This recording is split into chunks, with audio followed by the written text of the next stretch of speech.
Oke, Sobat Warta, berjumpa kembali dengan saya Fran Bernard dalam program kita Warta Bicara. Hari ini saya bersama dengan seorang tamu saya yang sangat luar biasa pastinya, yaitu Bapak Dr. Haji Rajiki Nur, SE, MSI. Apa kabar Bapak? Alhamdulillah baik, alhamdulillah. Kesibukannya hari-hari ini apa aja ya Pak? Saya lebih banyak mengurus beberapa kegiatan di bidang swasta. Oke.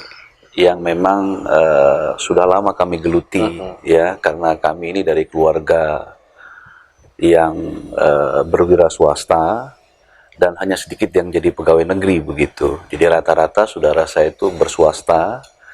Dan hari ini saya back to basic kembali berswasta karena saya sudah pensiun dini dari aparatur sipil negara. Seperti itu, Mas. Baik Pak. Bisa diceritain sedikit nggak Pak latar belakang Bapak ini buat penonton kita Pak, yang nonton Pak? Oh baik. Saya lahir dari 9 bersaudara dan anak nomor 4. Baik. Dari keluarga Haji Jamhuri dan Ibu Hajah Berlian di Puruk Cahu. Jadi lahirnya saya di Puruk Cahu, di sebuah kota yang sekarang jadi Kabupaten Murung Raya, gitu. 55 tahun yang silam. Jadi praktis pendidikan dari SD, SMP, SMA itu saya lalui di kota Puruk Cahu. Baik. Dan masa kecil saya itu saya habiskan membantu orang tua berdagang. Dan orang tua saya seorang pedagang. Dan kemudian selesai SMA saya menempuh pendidikan di Universitas Palangkaraya tahun 86.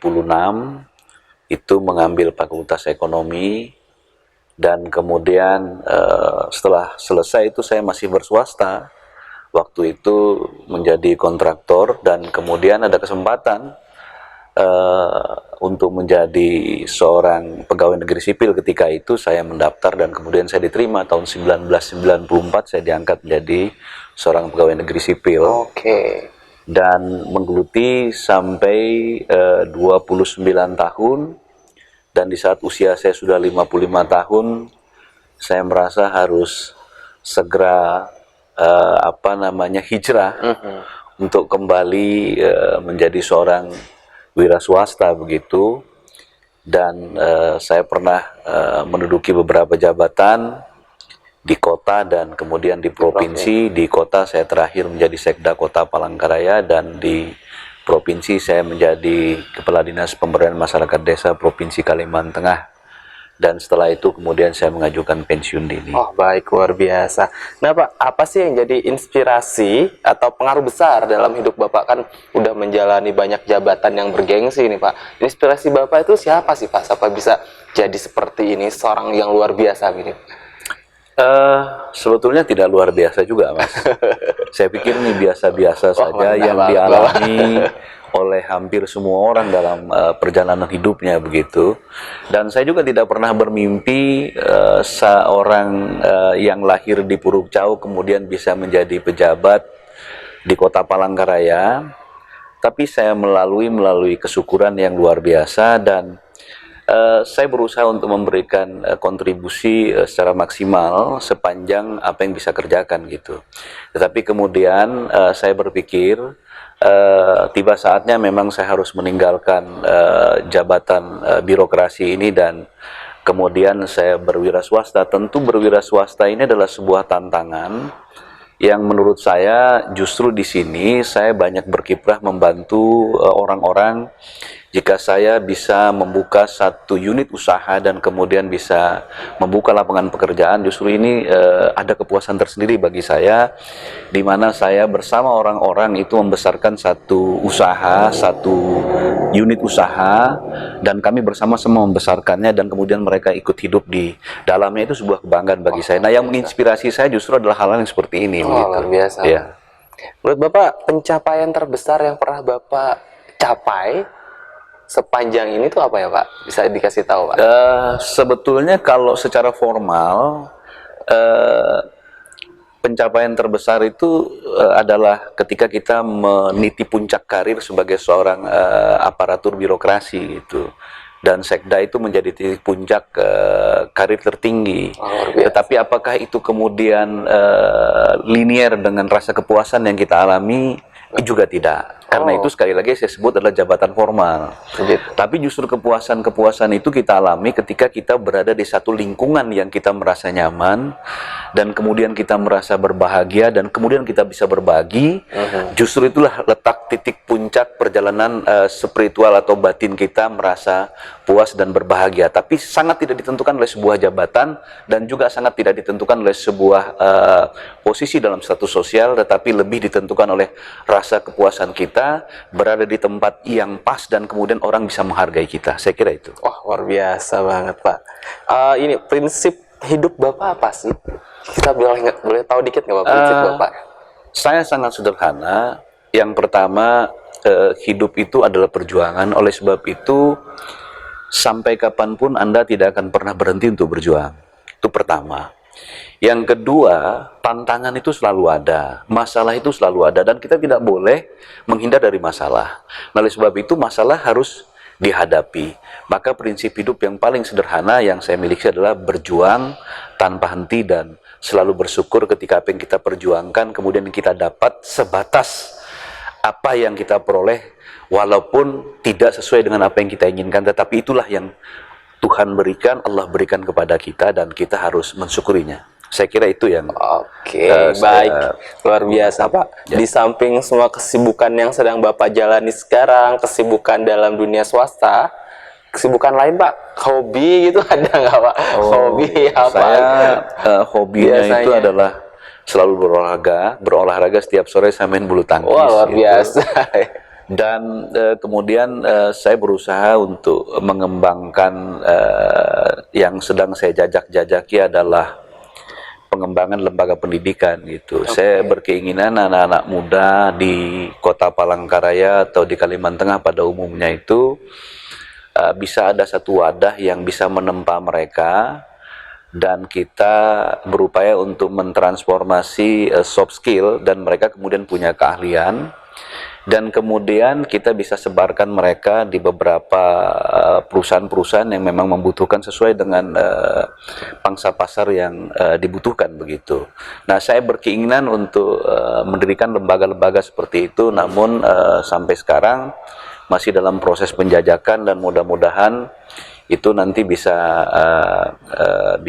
saya realisasikan begitu, dan berharap lembaga itu kemudian tidak memungut bayaran kepada para peserta yang ingin kita naikkan atau kita kembangkan kapasitas soft skillnya terkait itu. Oh, sekarang lembaga pendidikannya lagi Saya jajak-jajaki ya Oke. kami, dan saya sudah nanya kemarin kepada orang-orang Diknas, hanya perlu izin dari Diknas Provinsi terkait itu, dan hal-hal teknis lainnya itu mengikuti saja. Oh, Nah, luar itu yang ingin saya berusaha untuk wujudkan, mudah-mudahan. Ya, mudah-mudahan Pak, kita tunggu Pak kalau Ya. sudah ada. Ini luar biasa banget nih Ya. Pak.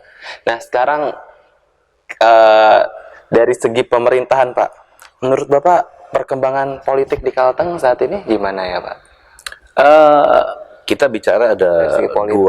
dua sisi ya, Baik. dan hampir terjadi sebetulnya secara umum di seluruh Indonesia. Yang pertama kita bicara, jika kita bicara politik itu kita bicara pertama adalah proses prosedural. Dari sisi proses prosedural dalam penyelenggaraan politik di Indonesia itu cukup baik, karena melalui berbagai macam tahapan yang memang harus diikuti oleh semua pihak begitu, dan tidak boleh satupun yang melanggar terkait dengan tata aturan, karena salah satu syarat dalam menyelenggarakan dunia politik adalah melalui proses demokrasi. Maka proses demokrasi itu yang pertama adalah kita harus meyakini demokrasi adalah satu wadah untuk bisa mengatasi konflik yang terjadi di jalan, di luar itu pada konflik dalam parlemen. hingga semua orang menyampaikan keinginan dan pikirannya itu memang berada dalam koridor yang benar. Jadi prosedur dalam proses demokrasi dan politik itu terbangun secara baik karena memang melalui tahapan-tahapannya. Nah, persoalan yang sering kita hadapi adalah pada sisi substansialnya. Baik.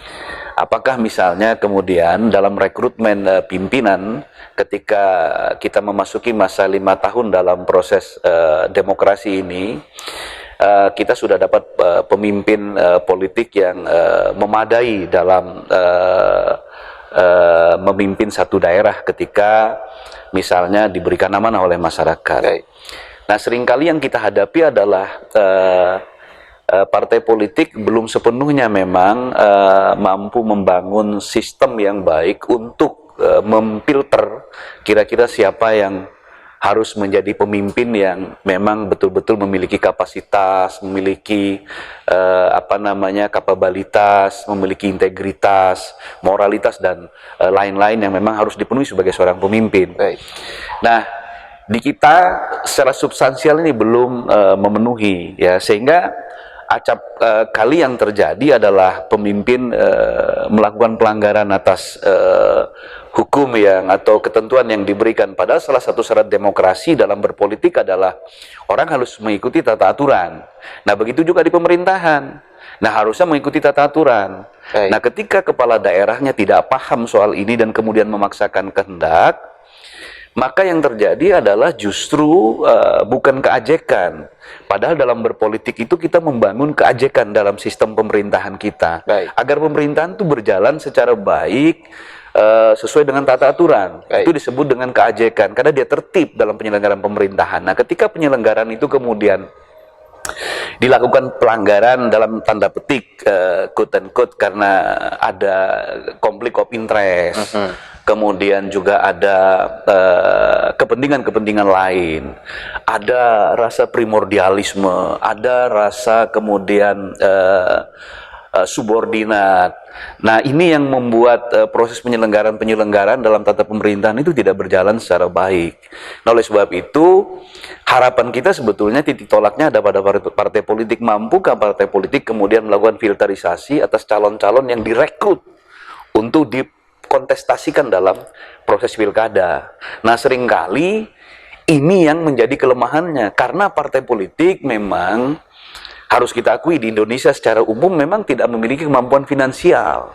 Nah, oleh sebab itu di beberapa negara memang membutuhkan oligarki yang berada di belakang untuk membantu proses finansial. Wah. Tetapi di negara-negara maju seperti Amerika, Eropa, ini oligarki itu tidak masuk dalam urusan intervensi tata pemerintahan dalam proses pengambilan kebijakan. Baik. Mereka hanya dalam proses, kita bantu, kemudian silahkan Anda laksanakan seluruh kebijakan dalam rangka untuk mesejahterakan masyarakat dan lain sebagainya. Mereka berada pada posisi di belakang. Nah, di kita itu malah terbalik. Kadang para oligarki penyokong dana terkait dengan proses pilkada, justru mereka terdepan untuk menagih janji-janji itu. Nah, acap kali kebijakan-kebijakan itu tidak berpihak kepada masyarakat, justru berpihak kepada penguasa. Baik. Nah, ini yang terjadi sehingga proses penyelenggaraan pemerintahan itu kadang ada resistensi dari masyarakat, dan kemudian lama-kelamaan itu bisa menjadi distrust oleh masyarakat. Seperti itu. Lantas pemimpin seperti apa sih yang kira-kira Kalteng butuhkan, Pak? Secara umum saya kira kita sederhana, ya. Kita kembali kepada basic seorang leadership itu seperti apa. Misalnya salah satu referensi Josh Boone mengatakan seorang pemimpin itu dia menciptakan solusi bagi bawahannya, bukan menciptakan konflik bagi bawahannya. Jadi dia adalah seorang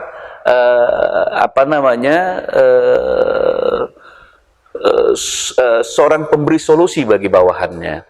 Dan yang lebih penting adalah dia punya kemampuan dan kapasitas, kemudian punya integritas, moralitas, dan cukup mengikuti tata aturan yang ada. Sebetulnya tata aturan sudah lengkap, semua sudah ada, bisa berjalan dengan baik.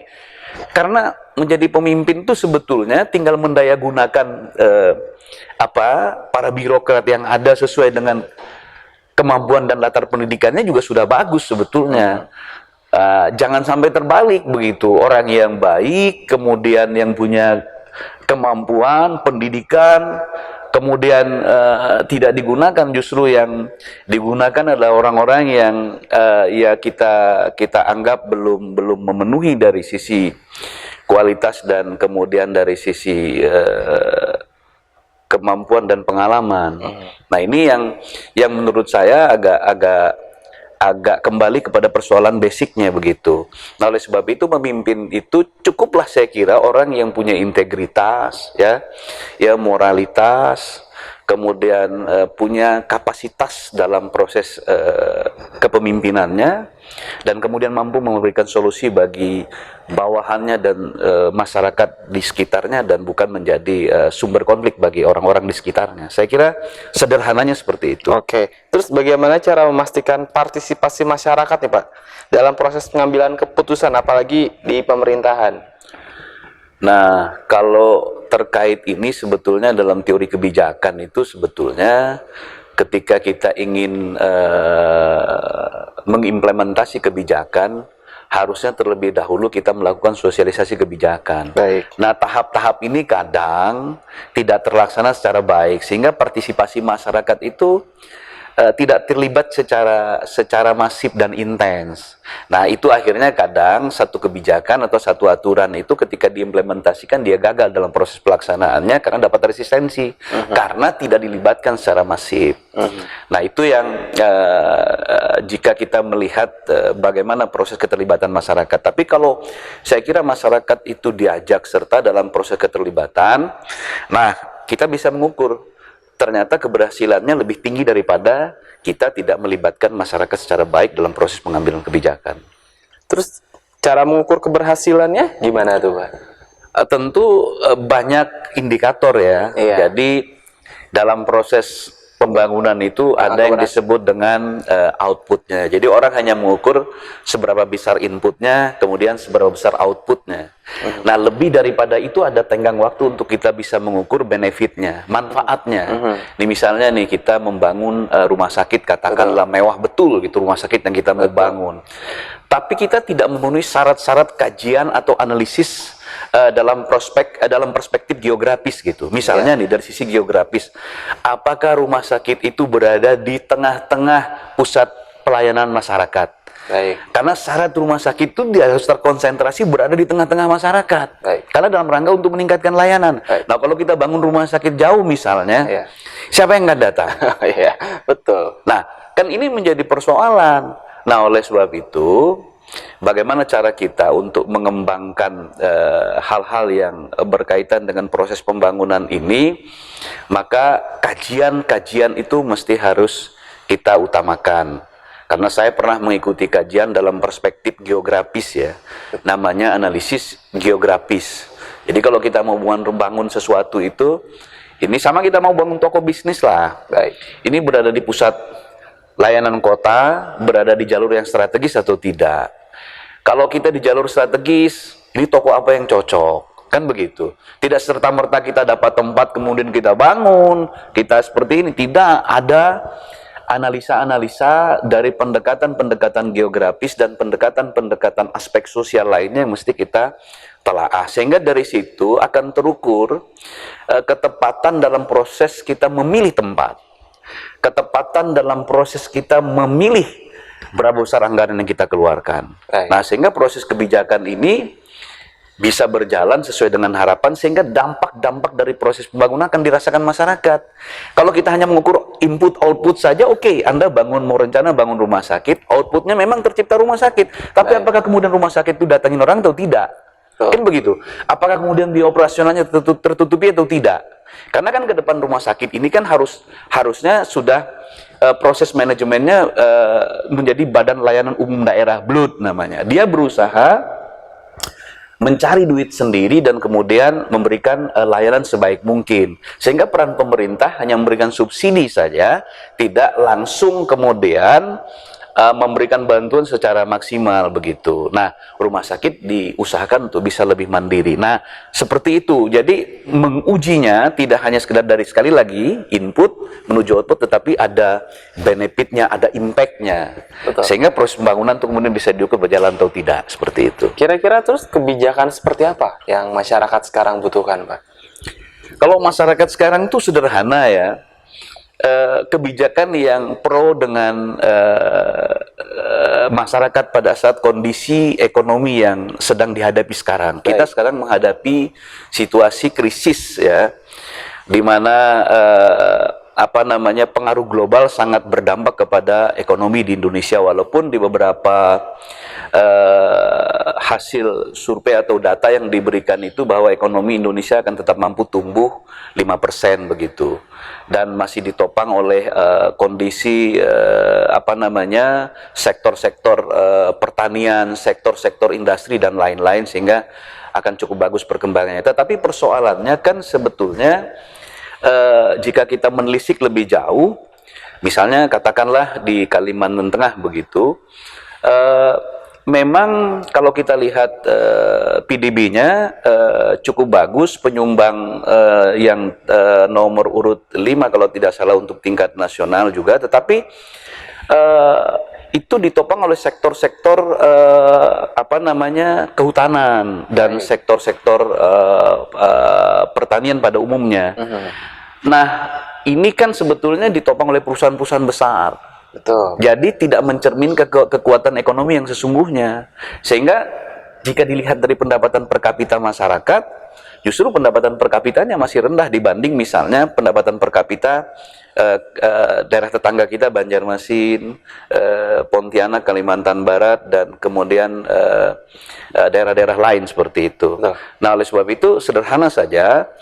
Yang pertama adalah bagaimana menciptakan kondisi ekonomi yang baik melalui penciptaan ketersediaan pangan dengan harga yang murah, kemudian lapangan pekerjaan yang cukup tersedia bagi masyarakat, ya, kemudian kondisi kehidupan sosial yang baik begitu ya, artinya jauh dari kekisruhan dan konflik begitu, sehingga masyarakat secara sederhana sebetulnya ingin seperti itu gitu. Pertama ya sandang pangan terpenuhi dengan baik. Jadi sederhana saja. Berarti apakah jalan keluarnya adalah yang lebih didukung adalah UMKM? Apakah begitu, Pak? Gimana? Ya seharusnya pada saat seperti ini, kebijakan itu harus membalik. Jadi yang tadinya nih ya, yang tadinya kita ini kan memang harus mengakui Kalimantan Tengah ini memang secara infrastruktur kita masih jauh tertinggal dari Pulau Jawa. Ya, misalnya aksesibilitas jalan, kemudian aksesibilitas untuk ke daerah-daerah terpencil kita memang masih jauh tertinggal dari daerah-daerah lain. Artinya masih banyak daerah-daerah yang terisolir yang kita tempuh harus menggunakan jalur air misalnya, karena kita belum mampu membangun jalur darat. Nah, kita memang dari dulu selalu tertinggalnya di bidang infrastruktur, baik jalan, jembatan, pengairan dan lain-lain. Nah, kita masih berkutat pada proses pembangunan secara fisik. Baik. Nah, harusnya ketika menghadapi situasi seperti ini yang kita perkuat basisnya adalah salah satunya adalah penguatan lembaga UMKM itu. Baik. Melalui misalnya pembinaan program-program mereka, memberikan bantuan penyaluran dana KUR misalnya kepada mereka. Nah, ini kan tidak jalan. Sebetulnya kan berapa KUR yang tersedia di perbankan itu tidak sepenuhnya kemudian bisa digelontorkan kepada pengusaha-pengusaha kecil, karena pengusaha-pengusaha kecil ini memang rentan dengan risiko untuk tidak kembali ke dana KUR yang diberikan. Oleh sebab itu kadangkala bank juga tidak mau mengambil risiko, akhirnya dana KUR yang semestinya jatahnya untuk pengusaha UMKM itu beralih kepada pengusaha-pengusaha yang lain. Nah, ini yang harus dijembatani sebetulnya, bagaimana KUR yang tersedia di perbankan itu dijamin oleh pemerintah. Sehingga saya dulu pernah punya ide dan pikiran, oke, jika para pedagang kecil ini kemudian tidak mampu memberikan jaminan atas apa yang mereka pinjam, pemerintah bisa memberikan jaminan kolateralnya kepada bank Oke, ini saya berikan jaminan misalnya sekian puluh miliar yang disimpan di bank untuk mengantisipasi apabila masyarakat tidak mampu untuk mengembalikan itu. Nah, mereka diberikan pinjaman atas KUR itu tanpa, kapan perlu tanpa bunga, sekian bulan diberikan kompensasi.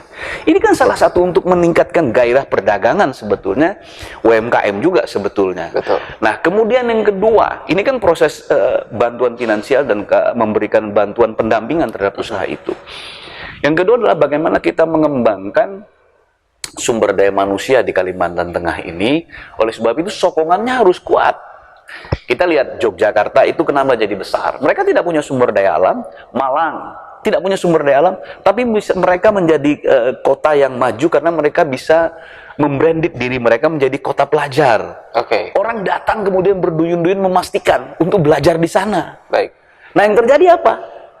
Spillover efeknya adalah efek luberannya, catering jadi hidup, kos-kosan jadi hidup, transportasi jadi hidup, bank juga jadi hidup. Orang datang kirim uang, ambil di uang, itu bank jadi berkembang. Nah, di kita belum mampu sejauh itu. Nah, mestinya kita bagaimana kerjasama dengan perguruan tinggi yang ada. Kapan perlu pemerintah itu memberikan bantuan subsidi agar memastikan pengembangan sumber daya manusia, dosen-dosen yang tidak mampu misalnya, tidak tersedia misalnya tugas belajar atau izin belajar atau tugas belajar misalnya untuk S2 dan S3. Itu kemudian disokong oleh pemerintah daerah. Nah, kalau kemudian kita punya dosen-dosen yang luar biasa, yang juga dia lulusan luar negeri, kita ini kan menjadi second layer saja sebetulnya. Orang Pulau Jawa, dosennya lulusan luar negeri, first layer. Nah, kita kuliahnya ke Gajah Mada, kuliahnya ke UI, kita menjadi second layer. Kalau kapan perlu kita punya, misalnya punya kebijakan yang pro pengembangan sumber daya manusia, tidak salah dong kita kemudian memberikan bantuan tugas belajar misalnya ke luar negeri untuk para dosen-dosen yang memang punya keinginan untuk mengembangkan kapasitas. Karena itu yang membuat para dosen, saya sering ngobrol itu, kenapa mereka tidak ingin melanjutkan studi lagi, karena mereka tidak punya biaya, dan untuk mendapatkan bantuan biaya bantuan pendidikan itu betapa sulitnya seleksi misalnya di Dikti, kemudian di beberapa lembaga-lembaga pembiayaan pendidikan itu, dan sangat selektif dan juga sangat terbatas. Sehingga tidak imbang antara kebutuhan yang kita inginkan dengan kemudian yang bisa dicapai dari proses pengembangan itu, begitu. Jadi langkah baiknya pemerintah bisa membantu proses pembelajaran dosen ya? Kalau ke luar negeri, dan lain-lain. Kalau saran saya seperti itu. Nah, terkait dengan apakah bisa atau tidak. Nah, kita kan bisa pelajari, kita bisa buat kebijakan-kebijakan sepanjang kebijakan itu tidak melanggar aturan. Saya kira kepala daerah itu punya diskresi terkait itu. Karena efeknya juga kalau perguruan tinggi itu maju, orang seluruh Kalimantan akan sekolah ke sini, bahkan orang Pulau Jawa akan sekolah ke sini. Efek yang dirasakan juga luar biasa. Kos-kosan juga jadi hidup di sini, sehingga kita bisa membranded juga bahwa kota pelajar di Kalimantan ini adalah kota Palangkaraya gitu. Orang akan berduyun datang. Dan efeknya juga akan dirasakan, transportasi hidup, kos-kosan hidup, rumah makan hidup. Tapi apakah kita tidak kalah dengan Jogja kalau kita membranding diri kita kota Palangkaraya terkhusus sebagai kota pelajar, Pak? Kan Jogja sudah lebih dulu. Tidak masalah. Artinya Jogja adalah bagian kota pelajar di Pulau Jawa, ya. Malang itu di daerah Jawa Tengah, daerah khusus ibu kota Yogyakarta. Malang itu di kota Jawa Timur. Kalimantan tidak salah Palangkaraya. Contoh misalnya kita bisa lihat bagaimana satu daerah di Malaysia yang namanya Penang, itu kemudian orang berobat semua ke Penang sana. Betul. Orang Indonesia berbondong-bondong berobat ke sana, dan Penang kemudian berhasil menjadi daya tarik karena menciptakan rumah sakit seperti itu. Betul. Nah, ini kan juga menjadi sesuatu yang luar biasa. Orang datang berobat, biayanya lebih murah daripada di Indonesia. Nah, kalau kita juga bisa kita ciptakan tidak cuma perguruan tinggi, kita juga ciptakan rumah sakit yang seperti itu, kita juga bisa seperti kota Penang di Malaysia. Tidak cuma di Malaysia yang punya, di Indonesia juga sudah bisa punya. Betul. Nah, kita juga punya. Cuman kajiannya mesti harus tadi memenuhi aspek-aspek sosial, aspek geografisnya, aspek finansialnya, aspek ekonominya. Tidak berbicara aspek politik. Ini kan kita banyak bicara aspek politik. Iya. Nah, ini saya nggak mau bangun di sini karena tidak dukung saya bangun di sana. Nah, ini kan berbahaya pikiran-pikiran yang seperti ini gitu. Nah, pikiran-pikiran yang seperti ini harus kita tinggalkan. Ini udah nggak zaman. Ketika Anda terpilih ya menjadi seorang pemimpin, seluruh proses perbedaan pada saat tahap pemilihan itu Anda harus akhiri. Anda harus rangkul semua pihak untuk menjadikan satu kekuatan energi dalam membangun daerah. Bukan kemudian Anda menyingkirkan orang-orang itu. Ini sebuah pikiran yang keliru saya kira. Karena secara teoritik dalam politik itu, Anda punya musuh satu saja, itu sama Anda menciptakan 10.000 musuh. Karena dia kan beranting datang. Oleh sebab itu, semua kekuatan itu dirangkul. Bagaimana Napoleon Bonaparte merangkul mantan musuhnya kemudian dijadikan pengawalnya. Baik. Karena dia memaafkan atas kesalahan itu.